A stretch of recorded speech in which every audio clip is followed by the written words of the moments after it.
2026. Thank you, Buruburu, for handing over to me as usual. I wanna touch My name, as always, is Mary Omeniwode. You can call me the Slim Diva, your most adorable, and I'll be working alongside DJ J-Boy, who is in the studio this morning with me. And together, as usual, we'll make the next 50 minutes, quite interesting. Are you ready for us today?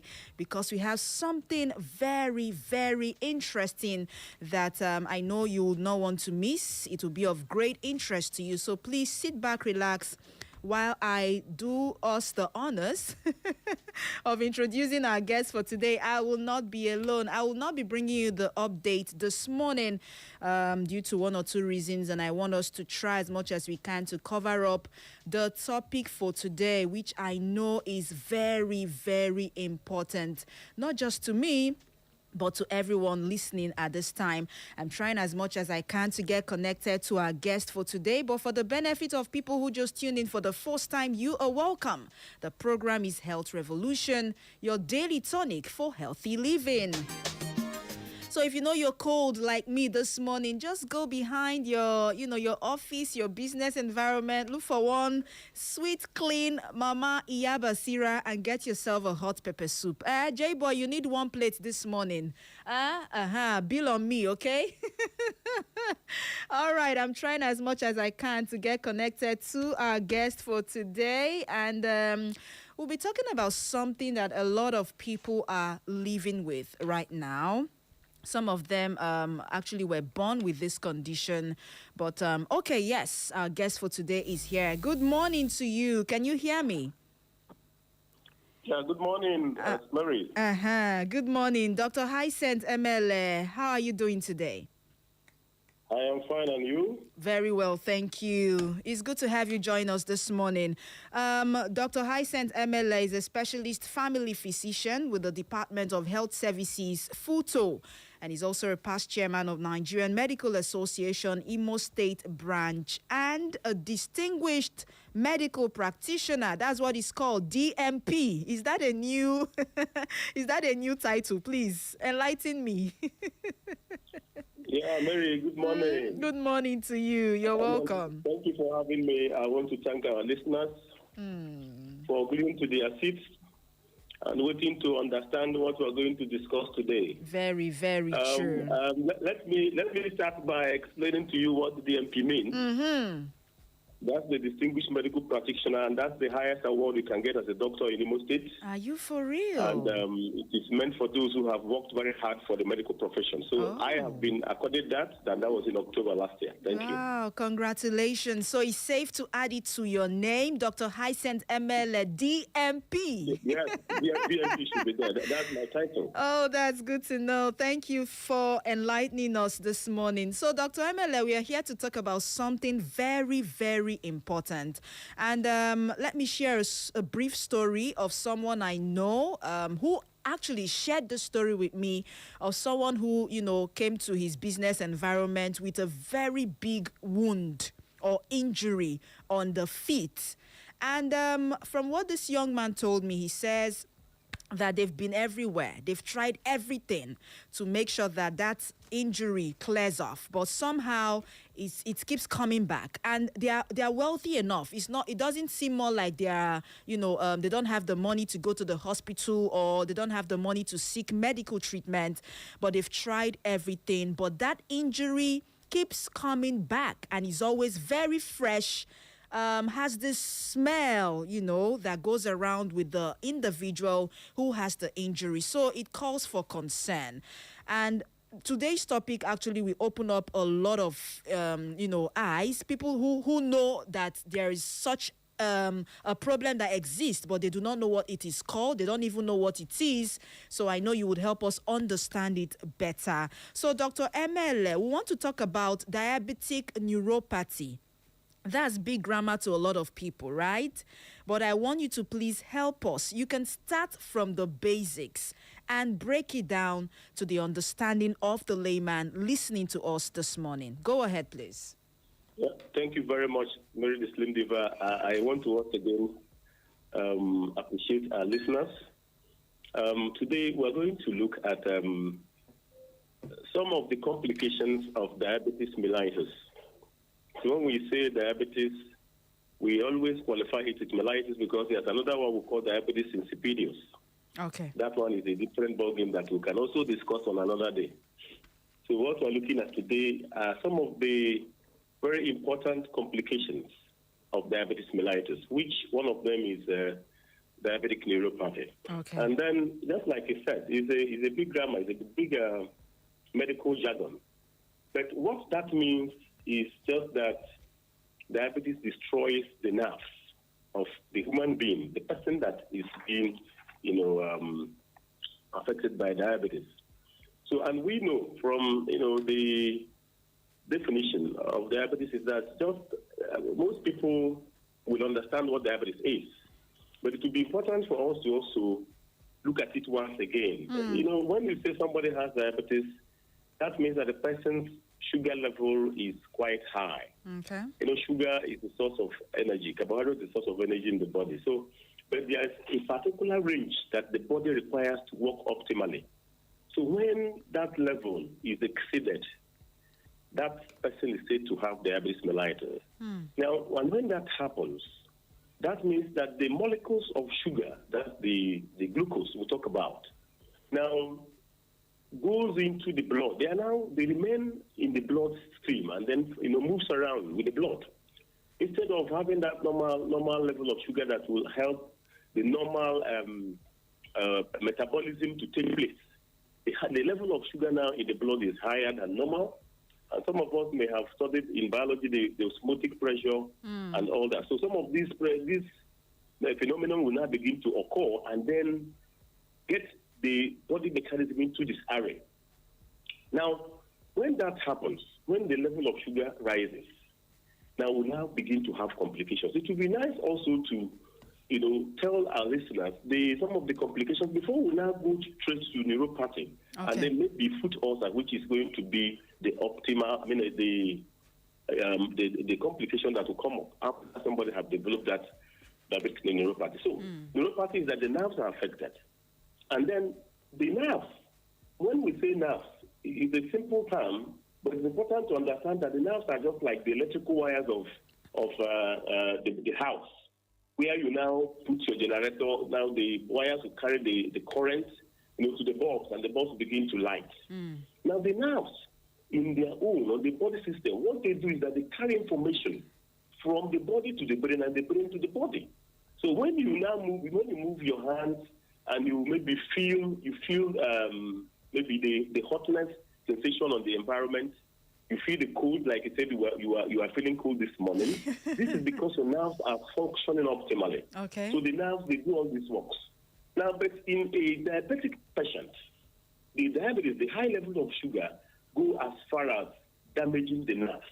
And that is when you will now have diabetic neuropathy, which is just nerve damage in somebody who has diabetes.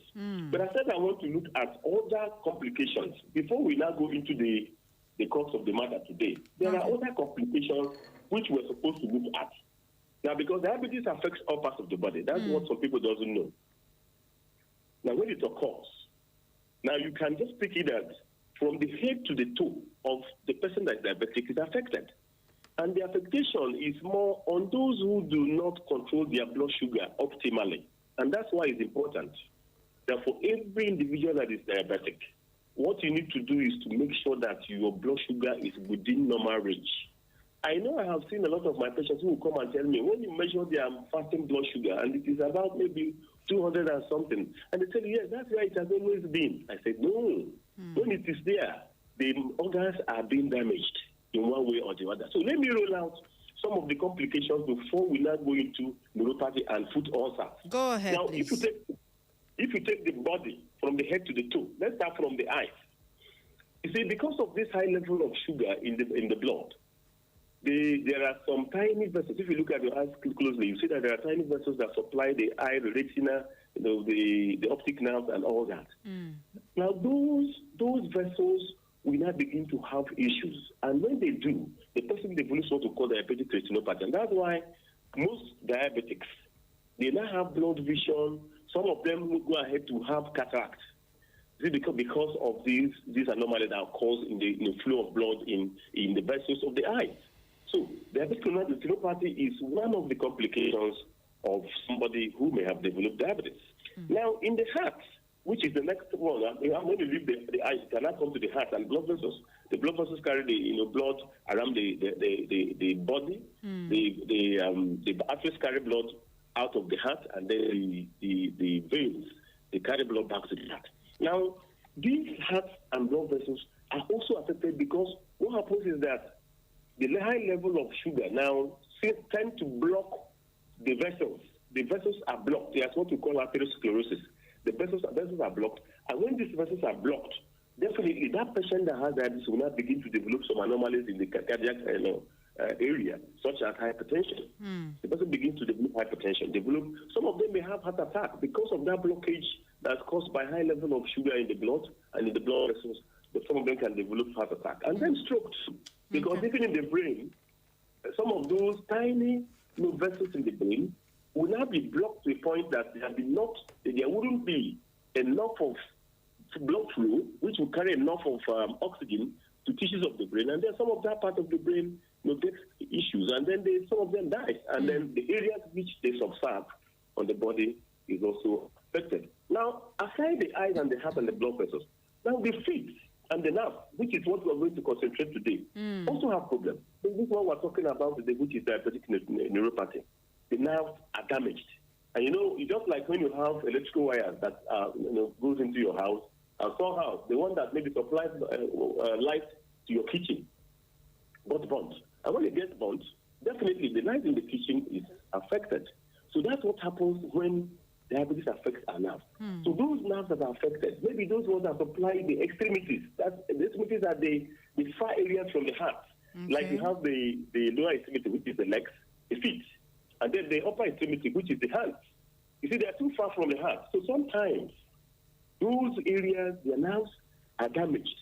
And then the person now begin to have problems with feeling of, things that are happening around the body, heat, the feeling of pain, as well as even taste. Some of these are also affected. So when this happens, the nerves are affected and the body now begins to have problems. That's when you now begin to see somebody who has diabetes complain about not having feelings on the legs, that even sometimes their slippers will fall away. Like in the village, you see some elderly women, they have gone out with their slippers, come back home without the slippers. So at home, they will now say, where did I drop my slippers? Because they are not having feelings on the feet. Legs. Okay. Yes, on the feet. So those are some of the things that happen when you have neuropathy, that's nerve damage. Then the other area that is affected also is the kidneys. Here also the kidneys can be damaged. The nephrons of the kidney, which are the cells that carry out the function of trying to sieve out all the metabolites that are not good in the system, they are not affected, and that person develops what we call diabetic nephropathy. The nephropathy is that the kidneys. That's why most of the people who have high level diabetes, most of them come up with kidney failure. So nephropathy is just that the kidney will start failing gradually, and because I have told you that the vessels that supply virtually all parts of the body are blocked because of the high level of sugar molecules. So those that also supply the kidneys. Remember that some of these organs, what happens is that the vessels that supply them are just tiny, arterioles, tiny veins.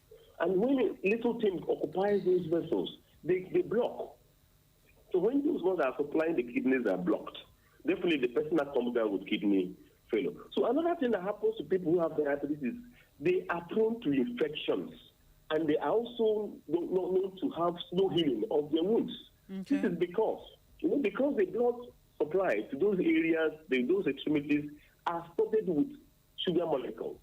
Now, sugar molecules also can feed, bacteria, all these microbes.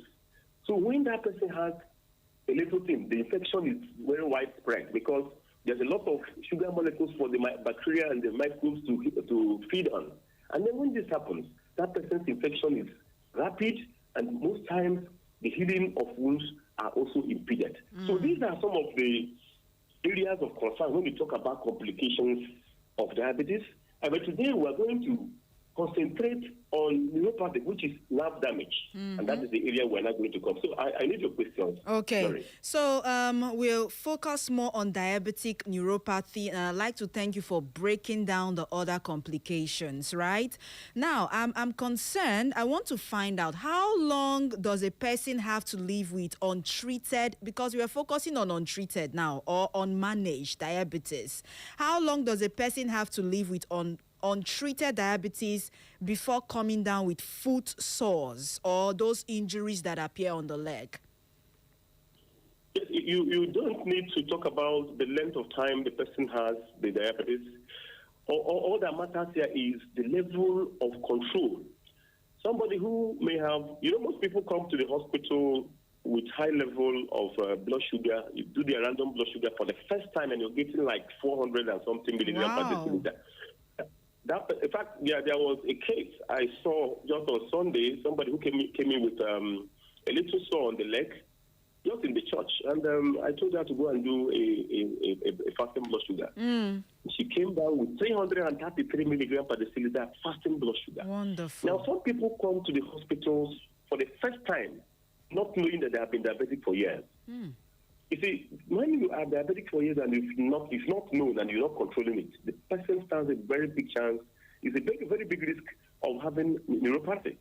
So when you talk about how long somebody stays, I don't think you need to say how long, but it's how long we have stayed with uncontrolled diabetes mellitus. Somebody who has diabetes for 30 years, who has been under serious control, because some people have been under serious control. I know a patient of mine who's been diabetic for 5 years. And been managing it properly. He has never had an ulcer anywhere. He has never had an infection because he has consistently managed his diabetes. Okay. So what the problem here is that somebody who is diabetic, like some of them who will come to hospital and tell you, no, it's not my portion. I have had cases where a patient comes in, we tell the patient that your blood sugar is quite high, the high side, and you have diabetes. No, it's not my portion. And they go back home. Probably some of them end up in the houses of preachers and then pastors. And that brings me, people, go ahead. For such people who do not in any way control it, they can come up with this neuropathy in less than 6 months, 1 year. Because what it means is that the blood sugar may have been consistently high over this period. And remember that if you're controlling your diabetes, what it means is that sometimes, maybe because of not, being able to take your drugs for like a day or two, you might just go higher, then you take your drugs, it comes lower. That person is far better than somebody who is not on drug at all, and the person has frank diabetes mellitus. So for those who control their diabetes, who control their blood sugar effectively, they don't stand any risk of coming up with neuropathy and then maybe foot ulcers. It's only for those who have decided not to take care of their blood sugar, who also have decided to now rely on faith. Because some people rely on faith. Some people tell you that, in fact, they only go and take bitter leaf. And when they take bitter leaf, the blood sugar will crash. Who told you that? Which researcher told you that the bitter leaf will get back your blood sugar to normal? So it is important that we explain this to our listeners, that the most important thing one must do is that if you're diabetic, you must control it. Because as soon as you leave it, these complications will set in. And then when neuropathy comes in, the next thing is that because the nerves that supply the extremities, they are tiny, like I said, they are damaged first. And then when they are damaged, the person will start losing sensation. It's just like when somebody comes and tells you that he's losing sensation around the plantar of the feet. That's a red sign. That loss of sensation might come down with loss of tissues, and that person will begin to develop an ulcer. That's the pathology of diabetic ulcers, because the neuropathy cells infect, and then the person now begins to have some ulcers coming around there. So the most important thing, like I said, is that all you need to do as a diabetic is to make sure that your sugar is under control. All right. Now, this is another important question I'd like you to address because there's been a kind of mix-up. I want to find out if there is a link between gangrene and diabetic foot ulcer. Yes. Now, when you talk about gangrene, gangrene occurs when there is breakage or stoppage of blood supply to a particular part of the body. You understand what I'm saying? Yes, I understand. Blood moves from the heart, and it gets to all aspects of the body. All tissues receive blood from the heart. Now, if peradventure there is anything that happens to those blood vessels that supply blood to any part of the body, particularly the extremities of the body, like the hands and the feet, they are very far from the heart, like I said before. Yes. Now, if peradventure there's blockage of the vessels supplying the legs, or the feet particularly, or the fingers, that aspect that is blocked becomes gangrenous. Now, I have also told you that when somebody's blood sugar is high, now these molecules of glucose are stored in the vessels. They are there in the blood. Okay. And sometimes they also occlude these very tiny blood vessels. They form plaques. They form plaques of molecules of glucose. And these plaques can go as far as blocking the vessels that supply some of these extremities. And when that happens, that means there will be no blood supply to that part of the body. And then that part of the body ceases to receive oxygen supply, which breaks down, carbohydrate and makes, available energy for you and I. Now, when somebody's blood sugar has been on the high side and the person has developed maybe neuropathy, the next thing may be that the person's blood vessels to the extremities might get blocked, and that person may develop gangrene. But that is not to say that each time you see gangrenous, extremities, it's because of diabetes. Some of the medical cases can cause gangrene. Okay. So that's why when you see a gangrene, you need to examine the patient and investigate the patient thoroughly to find out the cause. But you have to know that there is a relation between gangrene and diabetes mellitus, because diabetes can cause gangrene, but not all gangrenous extremities or any part of the body is caused as a result of diabetes. Thank you for that clarification. For people who do not know, correct me if I'm wrong, Dr. Emele, gangrene can be likened to the local achere, right? Yes. Now, the achere is another area that of concern to us as a medical practitioner. You see, a whole lot of people will come up with, so many pathologies of the foot. As a achere, there are so many things that can happen to the feet. You see, sometimes you may have cellulitis, and cellulitis is just inflammation that occurs probably because of an infection of tissues of maybe the extremities. That can cause a wound around there. Like we have said, when you have diabetic neuropathy, which is affectation of the nerve, can also cause a wound, causing a diabetic foot ulcer. Now, other things can also cause ulcers of the leg, even trauma, even ordinary trauma. Somebody who may have inadvertently hit his leg or his hand anywhere, after a long time, can begin to have some inflammatory processes that will lead to ulceration. Okay. Now, when this ulceration happens to the legs, most of us in this part of Nigeria, the Igbo land, we say it's achere. There are so many things that can cause, injuries on the leg, which people now term achere. And that's why I keep advising patients that each time you have such things, the best thing to do is to go to the expert. Yeah. When you go to a medical person, he will find out what the problem. Some of them are just minor injuries that can be treated with just minor antibiotics. Okay. Now, some of them are maybe complex because they may have been caused by some of these very notorious organisms that are very difficult to treat. So it all depends on the pathology, the pathogenesis of that injury. So when the doctor or maybe any medical worker looks at it, he sends you for an investigation, sends you to do some kind of investigation to find out what the problem is. Okay. Some of them, like I told you, the person I saw on Sunday last week, had just an ulcer on the leg, and I suspected that ulcer to be diabetic foot ulcer, and I sent for a fasting blood sugar, which came out to be 333 milligrams per deciliter. So she already told me that she has a achere. That was what she told me. Okay. How we should go about it. But I told her, this is not a achere. What it is there must be something causing it. But first of all, go and dress the wound. Go to a qualified nurse.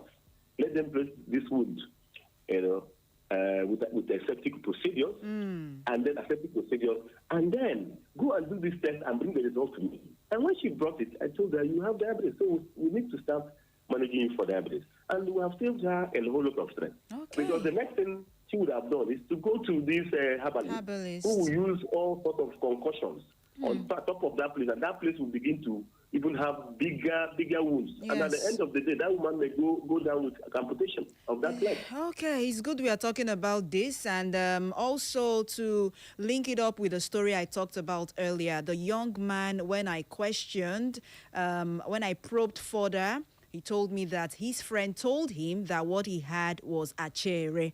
And then when I asked, okay, did that man go to the hospital? He said he asked him and he told him he went to the hospital and he was diagnosed, with having diabetics and all of that. So I told him, okay, then you shouldn't conclude that what you're having is achere. You'd have to go back to the hospital, do the necessary tests, see a doctor, and they will advise you professionally. And that was how that conversation ended. But unfortunately, we have a lot of people listening to us right now. If not, these people listening, they have family members who have ulcers, foot ulcers, as a result of maybe diabetes or other underlying ailments, just like you have explained. I'd like people to call in now to ask relevant questions based on what we are talking about this morning. And the numbers to call remain 0911 20022, 0911 20022, or you call 0707 454 1014. Hello, good morning to you. Yeah, good morning. What's your name, please? Samson from Nekede. Your name is? Samson from Nekede. Okay, Samson, move away from your radio set, please, if you want us to talk this morning. Yeah, I'm far away from my... I can hear the whole back, but go ahead quickly with your question. Quickly. Okay. What that man says is true. Because I have wound for 22 years that got healed recently. So they have been saying that it's a cherry, but it's not a cherry. That is a varicose vein. The varicose vein, that the blood that is not passing through inside the vein, it will not cause the wound. So once we are marching and walking around, he hardly healed. Yes, that varicose vein hardly healed. So this, I have noticed what it is, because all this while I have been treating it for 22 years before it got healed. Wonderful. I noticed that this is not actually not what somebody did to me. It's just a varicose vein. Wonderful. Because I have a varicose vein. Okay. And the blood is not passing through. Yes. I have to have the wood. So you're better now. You're better. Huh? You feel better now? Yeah, I'm fine now. Oh, that's good to know. Thank you so much, Samson, for your contribution. I appreciate you for calling in to share your experience with us this morning. Hello, good morning to you. Good morning. Yes, what's your name, please? My name is Ikechukwu.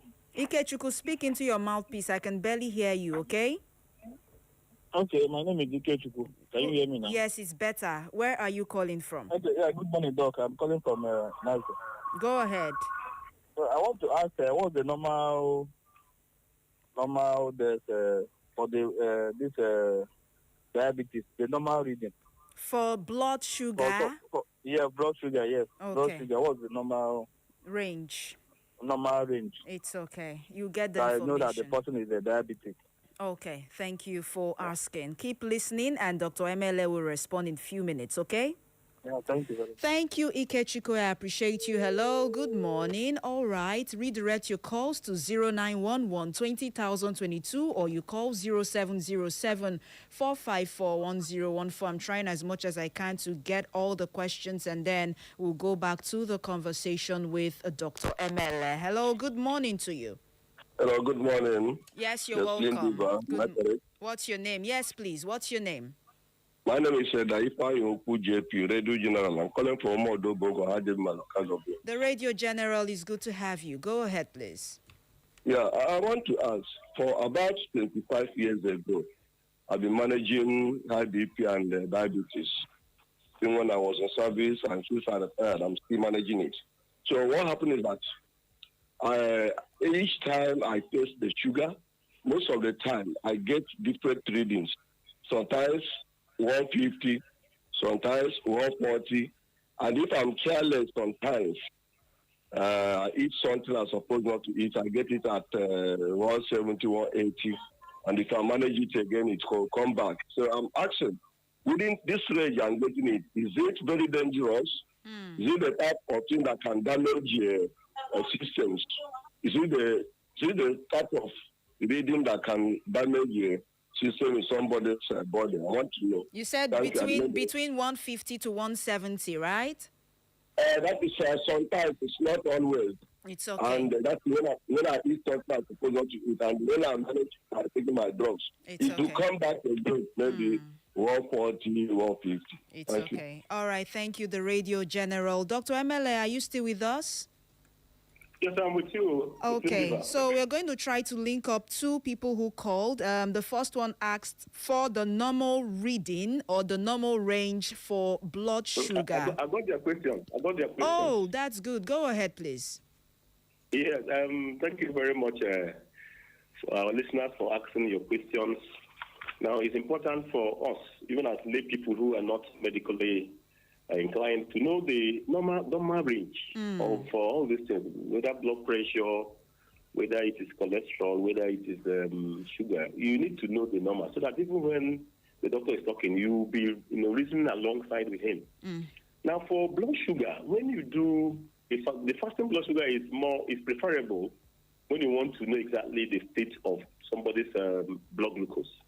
Now, if you do a fasting blood sugar and the normal range, usually, some people take from 60 to 126 milligrams per deciliter. But authorities have reduced it to 60 to 120. So that means from 60 to 120 is normal. Okay. But one thing you must know is that if you have your reading above 100 milligrams per deciliter, that means you are pre-diabetic. That's something we call pre-diabetic. When you say pre, that's something that's coming before. And somebody who is pre-diabetic is also at risk of developing diabetes at any time. So when you have up to 100, don't go home and sleep. That means you must also be taught how to change your lifestyle in such a manner that you would not be consuming so much of carbohydrate, food. Now, when you now do a random blood sugar, sometimes you come to hospital, it is quite late, or maybe you are taking some water, you're taking something. When you do a random blood sugar, anything above 200 milligrams per deciliter is also regarded to be abnormal. Okay. So 200 and below, that's from 199 and now below, the person is normal, but also know that if it is above a particular point, you are pre-diabetic. Just like I said, when you have fasting blood sugar at 100, you are pre-diabetic. Now, for our friend who said he's been managing his diabetes at home for some time, and sometimes he checks his 150, sometimes 170, sometimes it comes to 140. I want to tell you that it's good that you're listening to us today, and anything above that 126 is not at any time acceptable to us. Okay. All we need is that your blood sugar must be pushed back to below 126 milligrams per deciliter so that the organs will function optimally. Okay. Now, at more than 126 milligrams per deciliter, I assure you that some organs are being damaged gradually. So all you need to do is to see your doctor, let him titrate your drugs, because those drugs you're taking can be titrated in such a manner. Please, what do you mean by titrate? Come down to our level. Okay, but what I mean is they mention the kind of measurement. In chemistry, you do titration. What you do in titration is that you keep adding chemicals until you get to an end point. All right. For those who do chemistry, you keep adding maybe hydrogen sulfate or hydrochloric acid to a particular reaction until you now get to the end point. And when you get to the end point, you stop and then record your values. So what we do as doctors is that sometimes we titrate the drugs. We give you this quantity, this dosage today. You go home and come back, we'll check. and then we'll now maybe review or add. So I will keep doing this until we get to a point where your records are normal. So that's what I mean. Okay, thank you very much. The Major General should go and see his doctor, let him give him the drug in such a manner that his blood sugar will come back to normal. Okay, I hope you heard the Radio General Ikechukwu as well, who asked about the normal range for the blood sugar reading. Thank you so much. You can also send in WhatsApp messages if you're unable to reach me on the phone lines. Hello, good morning to you. Yeah, good morning. My name is Ifa Chizebe. Okay, where are you calling from? I'm calling from Wedra this morning. It's good to have you. Go ahead. Yes, with all the complications and, so much worries about diabetes, is there no permanent cure to it? Okay. When we were in school, we heard so much about the stem cell, and it came with so much potential. What is the future of it right now? What's the what? What is the future of stem cell vis-a-vis diabetes cure? Okay. Thank you. You'll get your response very soon. Thank you so much. Hello? Hello? Yes, please. Good morning to you. Good morning, Lindiva. You're welcome. What's your name? Yeah. My name is Ananka Ifan. It's good to have you join us. Go ahead. Yes, I'm calling from MCC. Okay. I want to ask, does this diabetes have symptoms? What are the symptoms Okay. that likely manifest when someone is, driving towards diabetes? Thank you. Thank you for your question. Hello. Good morning. Hello, good morning. Your name? Yes, please. You're welcome. What's your name, please? My name is Ifan from Mokan. You're welcome, Ifeanyi. Go ahead. Listen, I want to ask the doc. Good morning, doctor. Good morning, my So I brother. want How to are ask you? the doc. I'm fine. So, like, if you are diabetic and you are not having feelings on the leg, what is the remedy or what is the solution? Okay. You don't have any sore. You don't have any sore on the wood, but you are feeling somehow. The leg is not working as supposed to do. You understand? So what is the remedy? Thank you. Thank you. Thank you for your call. Hello. Good morning to you. Yeah, good morning, Lindiva. Good morning. You're welcome, Amma. Yeah, Doc, good morning. Good morning, my brother. Doc, I have about 3 questions. Quickly, please. Go ahead. Random blood sugar and fasting blood sugar, which one is better? That is one. Okay. A person who is diabetic, is it true that sometimes or most of the time the urine is sugary? Okay. And the third one is there anything like a cherry? Thank you. Thank Amma from you. Uche Street. Amma, thank you. I think we've taken some calls. Dr. MLA, are you still with us? Yes, I'm with you, Cinderella. Okay, go ahead. About 4 or 5 questions all in one. Try as much as you can to, answer within the time frame that we have, please. Yes, I think there are so many questions. Now, let me be brief about them. Okay. The first person asked about whether there's any permanent cure for diabetes mellitus. Exactly. Yes, I know as a very young person, we had one doctor in a neighboring community in my place who claimed he was curing diabetes and hypertension permanently. And in fact, if you get to his house, it's like a Catholic church where you see crowds of people. It's like a church, like a church. Yes, it's like a church. Uh-huh. But I want to tell you, in all honesty, that diabetes has no cure. Okay. You see, when we go back to the pathology, you discover why it has no cure.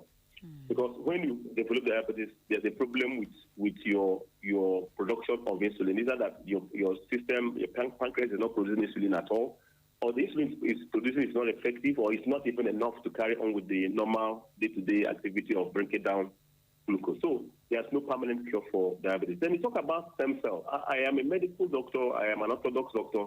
I don't know about some of those alternative practices. Okay. Maybe we'll ask somebody who is in that area how they do their own things, and I'm only interested in orthodox medicine. Sorry to cut you, Dr. MLA. I've heard claims that dieting can reverse, diabetes. Is that also true? Now, the word reverse is my worry. Dieting, some people have been on dieting for years for their diabetes, but that does not mean that it's been reversed. Because any day you stop dieting, the diabetes will return effectively.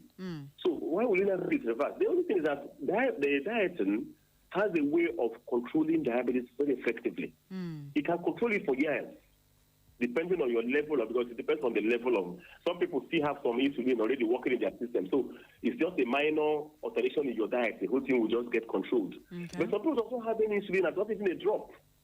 And for those people who do not have any insulin in their system at all, we need some, drugs to help the system to function.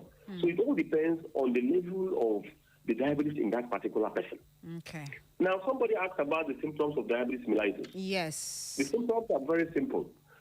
When you have in fact, in some cases, you may not even have symptoms. That's why some people come to the hospital and they tell you, they've not been urinating in the night now. They've not been eating so much water now. Why are you saying that they have diabetes? Because some of this diabetes comes up without this frank, very clear-cut symptoms and signs.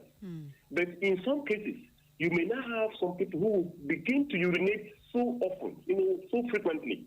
At night, you go and urinate like 3, 4, 5 times before daybreak. Okay. And some people begin to have dryness of the throat. You want to drink water, so many times, in 1 hour. And some people will now begin to crave for food. You see them craving for food. They want to eat food, and even after eating, they are still hungry. So that's why we say the 3 major signs and symptoms of diabetes is the 3 P's. We call it polyuria, polyphagia, and polydipsia. So these 3, apart from other simple things that will come up, these 3 are the major things that I see. You go and find out whether you've developed diabetes. Okay. Now, for the person who talked about numbness, and there's no clear-cut opening, there's no injury yet on the leg, no sore. You see, that takes us to the care of the foot. You see, for diabetics, caring of the feet is something that they must learn, and they must also ask questions about. If you don't care for your foot, definitely one day you develop an ulcer, and one day, if care is not taken, you get an amputation. So that's why it's important that we also talk about caring of the feet. Okay. So it's important for that person that's talking about numbness. You examine your feet possibly every day. Just examine it every day. Make sure that you look at it round and see whether there's any opening. Make sure you care for your nails. Cut your nails as much as possible. Whenever you have, nails grow, clean them. And then also apply moisturizing cream around your legs. Don't allow it to be dry. Because when you apply these creams, this moisturizing cream, it softens the tissues and also help blood to permeate some of those tissues. Okay. When you do that, you're also helping yourself. Now, also, you must wear, very properly fitting shoes, not the ones that are so tight. You see, some people go and wear very tight shoes. For those who already have numbness and have maybe diabetes, you advise to wear shoes, even if possible, sandals, free-fitting sandals. Yes. So that you don't go and wear a shoe that be tight, and because you're not having a good feeling, they now create injuries on your leg, and that will become a problem. Okay. Now, it's also important that if you are having that kind of problem, before you go into your bath water, some people will just on hot water and enter immediately without checking. Use your hand and check how hot the water is. So that you don't go into water that is so hot, and it will burn you. Okay. Now, somebody asked a question about random blood sugar and fasting blood sugar. Which one is better? Yes, but I've mentioned this here that fasting blood sugar is a more reliable entity to use to ascertain whether your patient has diabetes or not. The fasting blood sugar, that means that person in the morning, you don't even brush your teeth. You go straight to the lab and they take your blood before you brush your teeth. Because when water enters into the system, it may alter the results. Okay. So you've not taken anything, no water has entered into your system, no food. You go and do that. That test is more reliable than the random blood sugar. That random blood sugar might not give you an accurate result that you may need to ascertain whether that person has diabetes or not. Okay. Now, somebody asked whether urine is sugar. The urine of the diabetic patient. Yes, in those days, the one they were using to know who is diabetic is you urinate and then ants will come around it. Okay. Yes, ants will come around it because it's sugar. So when you urinate and go out and then ants come around it, people, they will know that you have sugar. You have sugar. That was how people used to know. They didn't have any access to doing a blood sugar test. Okay. They were just using the urine. And some of them will test it. And when they test it, they will tell you it is sugary. There is a area of the pen. You see, I take it that, Igbo language has lack a lot of, words. Now, somebody has coined that word, actually, as maybe any injury that occurs around the leg. That's the way I take it. Okay. For them, even those who have what do you call it? Cancers. Malignant wounds. Okay. There are people who have cancers on the legs. Okay. If those wounds are there for years and it's not going, some of them are malignant ulcers. They also, bring them together as achebe. So I believe that what the Igbo man has done is to use achebe as a word to define all injuries that occur within the feet of a human being. So you wouldn't ask me whether we have achebe or not. I don't know what you mean by that, but all I said here is that if you have a wound in the leg, go to medical workers, let them assess you, find out what the cause is, and know the exact problem you have, so that problem can be sorted out. Because no problem, even if it's a cancer of the leg, it can be sorted out. Okay, thank you. Thank you, Dr. Emele. And we'll squeeze in just one last question before we try as much as we can to summarize this morning. Good morning to you. Good morning, Charles from World Bank. Charles, please go ahead. You have a few seconds. Yes. Since, for want of time, please, doctor said diabetes is not curable. At any time you stop your dieting, that it comes back and it's covered. That means no disease is curable then, because if you have malaria, they say avoid mosquito bite. That means if anytime mosquito bites you, the malaria will come back. So am I right by saying no disease is curable? Okay. Thank you so much. Thank you, Charles from World Bank. Dr. Emele, quickly respond and then we round off this morning. Yes, my brother, thank you for your question. I think you are thinking aloud. Diseases can be cured. There are particular diseases that can be cured. Let me give you an instance. In 1980, as a very young person, I heard about smallpox, but I never saw one. And today, there is no smallpox in any part of the world, so it's been cured and cured completely. And also today, so many of these vaccine-related drugs, which we are managing with vaccines, are beginning to, get off the way, like tetanus. In those days when we were young, see a whole lot of people come up with tetanus. Today, you may say like years, you've not seen one case of tetanus. Very true. So you can cure diseases. But the truth of the matter is that some of these things like diabetes and hypertension, when they come, or like even osteoarthritis, these are diseases of old age. You see, the system is getting down. It's just like when you're riding a car, suddenly your car has spent for like maybe 10 years with you, and then you begin to find out that before you go out, you must open the bonnet to check the water, check the oil. But when you bought your car newly, the money, you just put your key and move. Now, for some of these things like diabetes, is a problem that affects the organs because of aging. I know that there are those of them that also occur in children, like when you have the type 1 diabetes. Okay. But most of the time, majority of them are type 2, which is that one that occurs with aging. The organ that produces the insulin becomes, maybe something may happen to it, shrunken, and then it doesn't produce enough of insulin again, and then the person comes down with this problem of diabetes. So you cannot cure it completely, that's the truth, but there are other diseases that you can.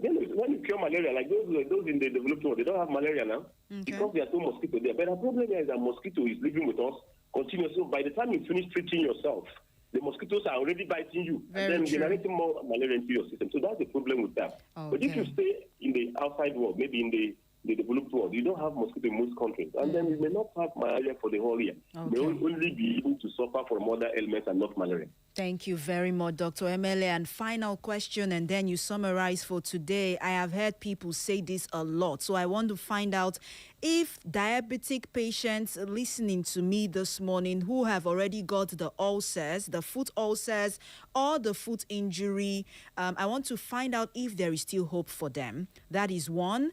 And then for people who have diabetes in their family lineage, their family history, words of advice, final words before we let you go. Quickly. Okay, thank you, Mary. Now, those who already have diabetic foot ulcer, they have hope.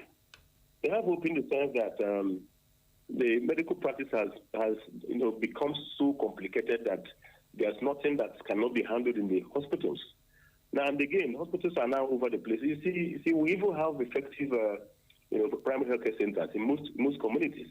So if you have one and you have a good primary health care center where you have qualified nurses that can dress your wounds well, because one of the major treatment of diabetic foot ulcers is dressing, daily dressing, and then maybe drug management. If a doctor has written some maybe drugs after maybe a culture of the wound swab, and then there's a nurse that can be managing the dressing, you are home and dry. The person will get well, the wounds will heal, and it will be okay. That's the truth. So try as much as possible to find yourself a good place you can stay and do this, management of your wound and then treatment. That will take care of that. What was the next question? And then for people who have diabetes in their family history, we know that in some cases it's hereditary, right? Yes. Yes. So what can they do? How can they live their lives? Yes, it's important to also mention that if your both parents are diabetic, you are at very high risk. In fact, it's almost 100% that you develop diabetes before you die. Wow. So what it means is that if you have such history of maybe either of your parents being diabetic or maybe both of them being diabetic, all you need to do is to watch your lifestyle from the beginning. One, you must make sure that you eat well. You don't go and eat junks. And then you reduce quantity of carbohydrates in your diet from the beginning. Just reduce it and then make it minimal. Then two, you must also not be redundant. You must be effective, walking about, doing some little exercises from time to time. That is also important. And then you must not smoke, because smoking has also been found to increase the risk of developing diabetes mellitus in people. Now you know already that you are at risk. Then you must not be an alcoholic too. You mustn't be found to be taking a lot of alcohol from time to time. So again, you must also be going for checkup every now and then. You must check your organs. You must check your eyes. You must go and check your liver and your kidney from time to time. You must go to that. What it means is that every 2-3 months or 6 months maximum, you're in the hospital to check your organs. But for your blood sugar, you have to be regular in checking your blood sugar. That means maybe every 2 weeks, 1 month, you check your blood sugar. Make sure that anytime you now develop diabetes, you can now start the treatment. But meanwhile, you must be on lifestyle management. So, in conclusion, when I'm concluding. Yes, please, go ahead. Yes, diabetes mellitus is not a death sentence. That's the truth. Okay.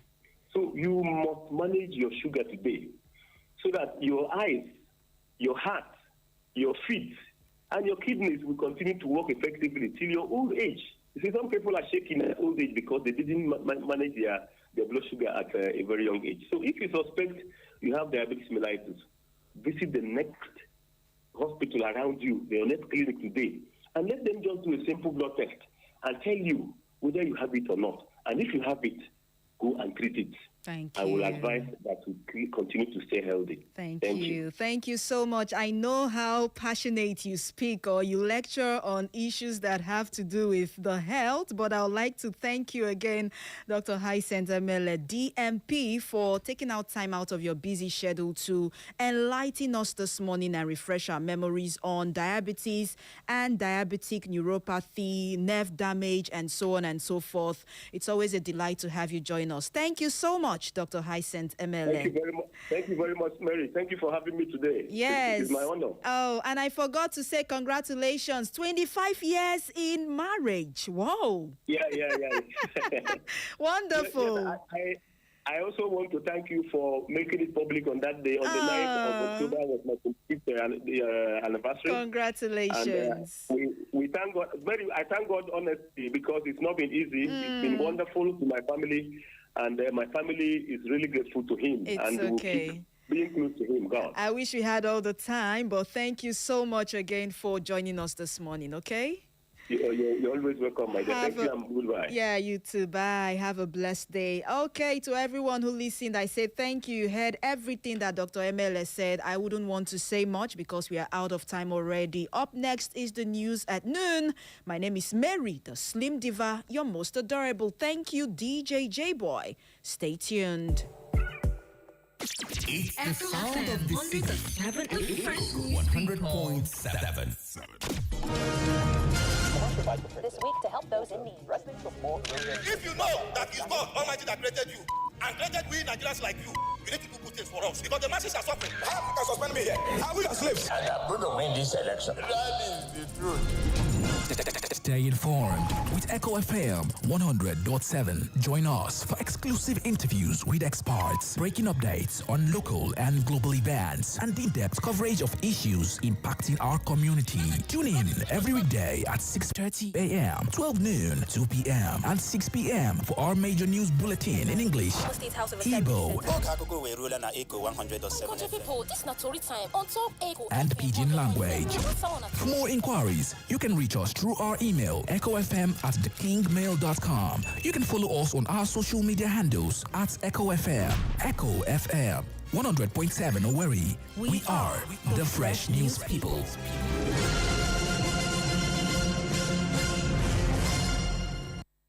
It's the news at noon on Echo FM 100.7.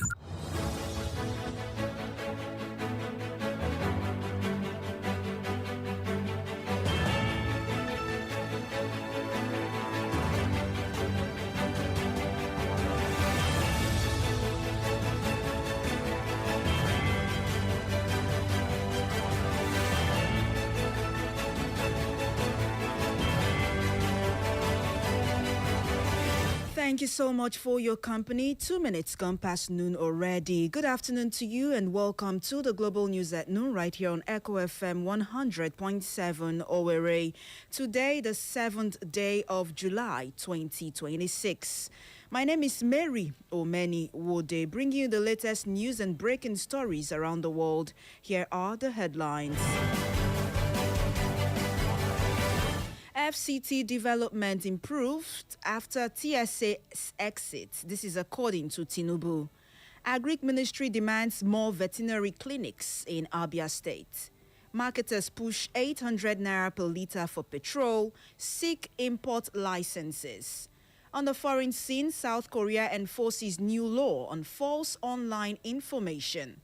And Zimbabwe restores power after national grid collapse. And on sports news, Euro 2016 equals World Cup for me, says Ronaldo. Details shortly.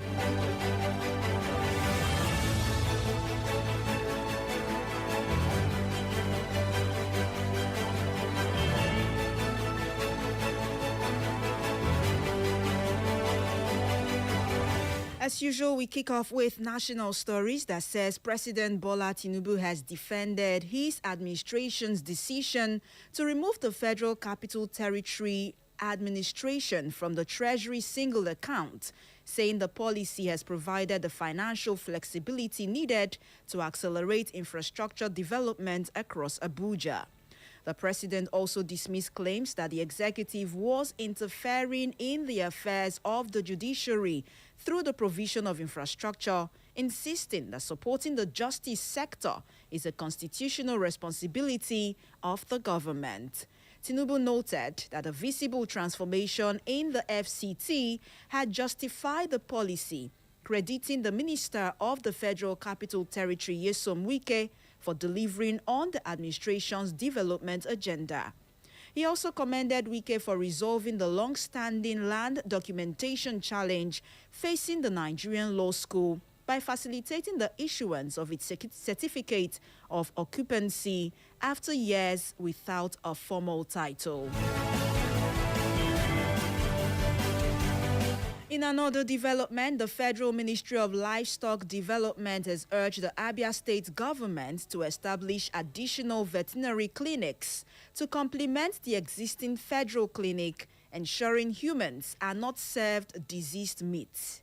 The team leader of the Sesefly Surveillance and Control Project, Gilbert Okoro, gave the advice after his team concluded a verification tour of the 3 senatorial districts to assess Sesefly infestation. Mr. Okoro stated that intelligence gathered by his team regarding operations at the Lokbanta Cattle Market, which is the largest livestock trading hub in the southern region, prompted his counsel to the state government. He cited market sources who revealed that diseased livestock frequently escape into the wider Abia market ecosystem due to critical shortage of veterinary clinics and regulatory personnel there. While praising Governor Alex Oti for his ongoing upgrade in the state's health sector, Okoro stressed that an unmonitored livestock market operating without a veterinary clinic and adequate staffing could undermine the administration's healthcare milestones. He recommended that Abia government establish state-owned veterinary clinics across all 3 senatorial districts to improve disease control and livestock monitoring. Meanwhile, the Chief of Army Staff, Lieutenant General Waidi Shaibu, has stated that the Army detected the activities of foreign jihadists around Nigeria's borders and assured Nigerians that the threat would be decisively confronted. He stated this at the grand finale of the Nigerian Army Day Celebration 2026 in Port Harcourt, Rivers State, an event graced by President Bola Tinubu, represented by Vice President Kashim Shettima. There have been attacks by armed militants in neighboring countries, including the recent airport attack in Niger, which claimed casualties. Also, there have been efforts by the Islamic State of West African province to infiltrate and overrun military bases in Nigeria, with the troops rising to the occasion to foil the attacks. He therefore stated that the Nigerian army had continued to evolve in response to changing security realities while remaining committed to defending the country's sovereignty and territorial integrity. Shaibu stressed that the army remained guided by the values of selfless service, loyalty, honor, courage, and sacrifice. The Nigeria Labour Congress NLC has urged a coordinated reintegration program for Nigerians returning from South Africa and other foreign countries. NLC's chair in Lagos, Fumi Sesi, made the call. Ms. Sesi stated that many returnees possessed valuable skills that could contribute to national development if properly supported. Responding to a question on recurring xenophobic attacks against Nigerians and other African migrants in South Africa, Ms. Sesi described the situation as unfortunate, recalling Nigeria's historic support for South Africa during the anti-apartheid struggle. The NLC chieftain noted that Nigeria committed enormous national resources to the liberation of South Africa. She expressed disappointment that many Nigerians and other African nationals now faced discrimination and xenophobic violence in South Africa. As a way forward, Ms. Sesi proposed a tripartite collaboration involving the federal government, the Nigerian Employers Consultative Association, employers, and the NLC to support the reintegration of returning migrant workers. It's exactly 9 minutes past noon. If you just tune in, you are listening to the Global News at Noon right here on Echo FM 100.7 Owerri. Here's a recap of the headlines. FCT development improved after TSA's exit, says Tinubu. Agric Ministry demands more vet clinics in Abia State. Marketers push 800 naira per litre for petrol, seek import licenses. On the foreign scene, South Korea enforces new law on false online information. And Zimbabwe restores power after national grid collapse. And on sports news, Euro 2016 equals World Cup for me, says Ronaldo. We'll bring you details shortly after this break. Please stay tuned. The United Nations Environment Programme in 2019 estimated that 1.27 million deaths were directly attributed to drug-resistant infections globally. It also estimates that by 2050, up to 10 million deaths could occur annually due to antimicrobial resistance. Antimicrobial resistance is an urgent global public health threat which occurs when bacteria, viruses, fungi, and parasites no longer respond to antimicrobial medicines, thereby making it difficult to treat infections, increasing the risk of disease spread and death. Together, we can eliminate antimicrobial resistance by working closely with a healthcare provider to discuss symptoms and decide on the appropriate medicine to treat any illness. Do not abuse antibiotics. Do not save old prescription drugs for use at a later time. Never take another person's prescription medication or share yours with them. Above all, do not self-medicate. This message is from Echo 100.7 FM.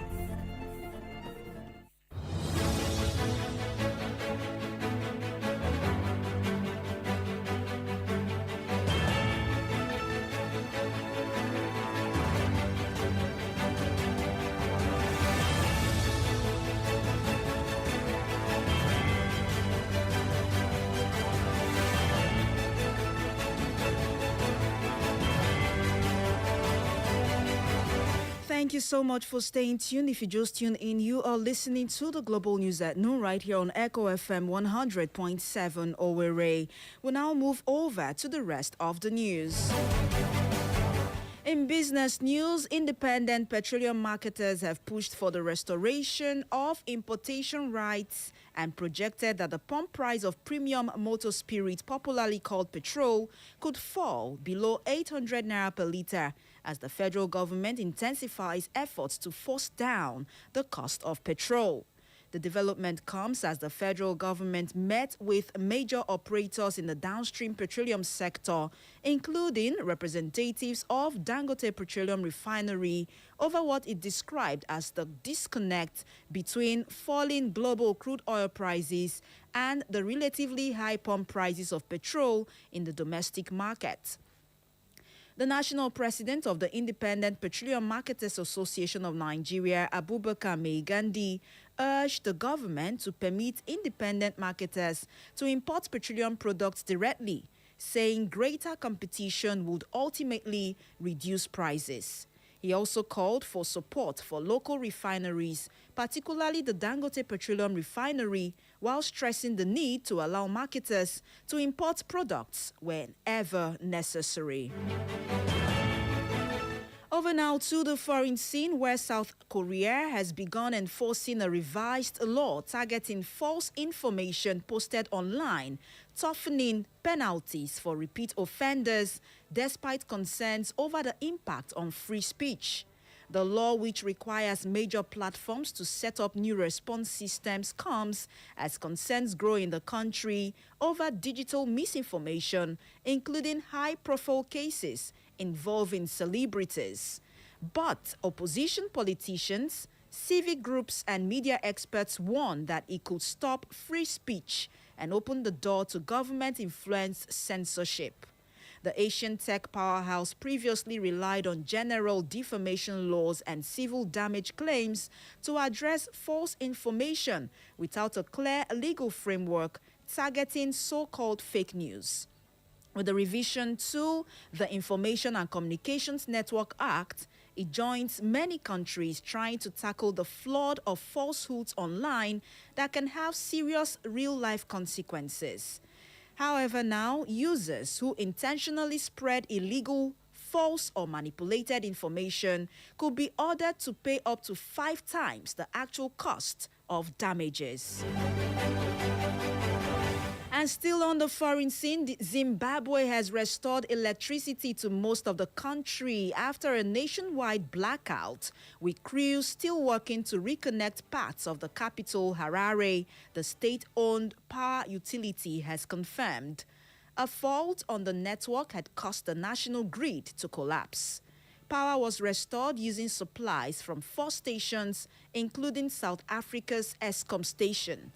It stated that work was still ongoing to restore and synchronize units at the coal-fired Hangawe power station in the northwest, which supplies parts of Harare.